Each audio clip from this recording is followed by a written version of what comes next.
Hey y'all, it's me, Secret the Great. Welcome to January. This is the month where everyone feels pressure to figure everything out. New goals, new plans, new expectations. But before we talk about manifestation, before we talk about discipline, before we talk about doing more, we need to talk about alignment. Because if your goals aren't aligned with who you actually are, you'll burn out before March. Today, I want to show you how your birth chart becomes your spiritual blueprint for 2026. Not astrology as entertainment, astrology as strategy. Okay? And if at any point you want this broken down personally for you, I do offer full birth chart interpretations and 2026 blueprint readings. You can DM me directly or book through the link in the description. Let's get into it. Most people manifest based on what they want, but your birth chart shows what you are designed for, okay? Your chart reveals how you move through life, how you handle emotions, how you take action, how you attract opportunities, and where your energy naturally flows. When you ignore that, manifestation feels forced. When you work with it, things click. So let's start with the foundation, your big three.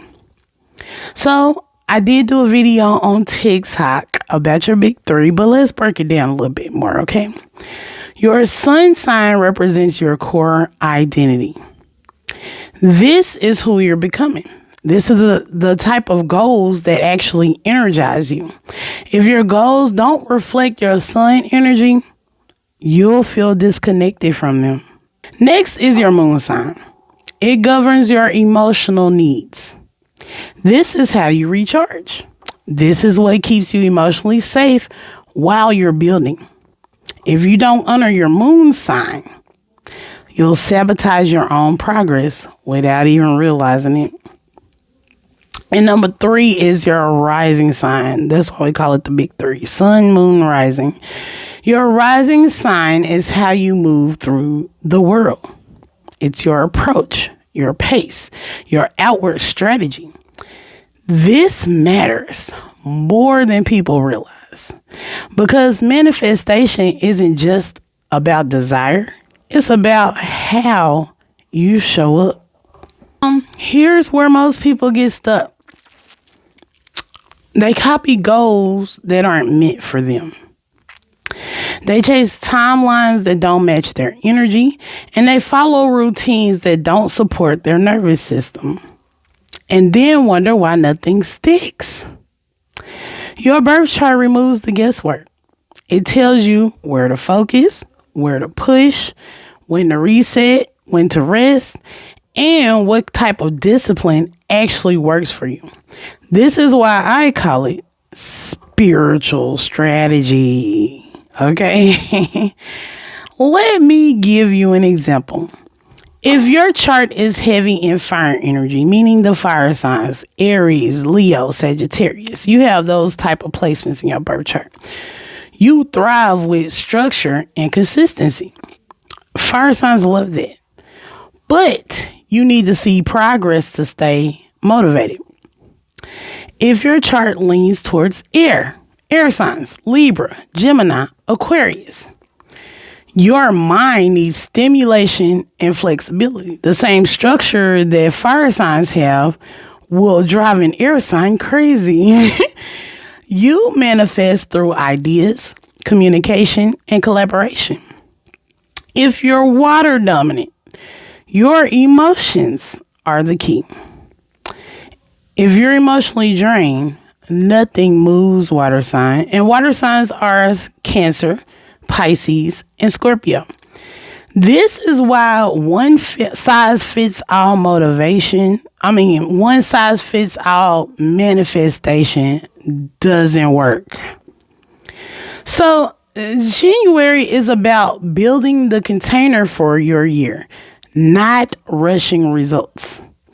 This is the month to ask, what kind of year am I actually capable of sustaining? Not that new year, new me, rush January type energy, but we're thinking the entire year. What can you be consistent with? What systems support my energy instead of draining it? What goals feel aligned instead of performative? Your chart already knows the answers.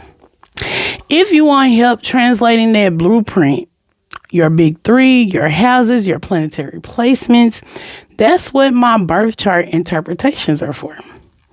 We don't just talk astrology. We talk life direction, purpose, patterns, and alignment. You can book through the link in the description or email me directly or DM if you're seeing this on social media. Now, as we move deeper into 2026, the energy is going to ask for clarity, honesty, and intention. This January isn't about doing more. It's about doing what actually works for you. And next month, we're going to talk about love and alignment, how your chart affects relationships, boundaries, and emotional patterns. So make sure you subscribe, like the video if there is any value brought to you. Make sure you subscribe to my email newsletter because that's where I drop these videos first. Also, you get a free card pull when you sign up. Book through the link in my bio, or there's a link in the description below. And yeah, thank yourself for showing up. I thank you for showing up. Trust your tuition. And remember, alignment always creates momentum. I'll see you guys on the next one. Bye.